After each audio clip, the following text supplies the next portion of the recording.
بسم اللہ الرحمن الرحیم۔ السلام علیکم ورحمۃ اللہ۔ اور بدو ٹی وی میں آپ کو خوش آمدید کہتا ہوں۔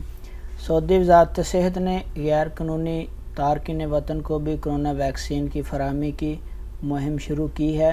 وزارت صحت کے اہلکار غیر قانونی تارکین کو ان کی رہائش پر پہنچ کر ویکسین لگا رہے ہیں۔ العربیہ چینل کے مطابق سوشل میڈیا پہ ایک ویڈیو جاری کی گئی ہے جس میں دیکھا جا سکتا ہے کہ مکہ المکرمہ میں غیر قانونی تارکین وطن کو ان کے محلوں میں جا کر ویکسین لگائی جا رہی ہے جہاں وہ رہائش اختیار کیے ہوئے ہیں۔ وہاں پہ وزارت صحت کا عملہ جا کے ان کو ویکسین لگا رہا ہے۔ وزارت صحت کی فیلڈ ٹیم نے غیر قانونی تارکین تک رسائی حاصل کرنے کے لیے مختلف اداروں کا تعاون بھی حاصل کیا ہے۔ تو اب سعودی عربیہ میں جو بھی غیر ملکی تارکین وطن موجود ہیں جو غیر قانونی طور پر سعودی عربیہ میں رہ رہے ہیں ان کو بھی ویکسین لگائی جائے گی۔ یہ وزارت صحت کی طرف سے اہم اپڈیٹ آپ کے ساتھ شیئر کر رہا تھا۔ ویڈیو دیکھنے کا بہت بہت شکریہ۔ السلام علیکم ورحمۃ اللہ۔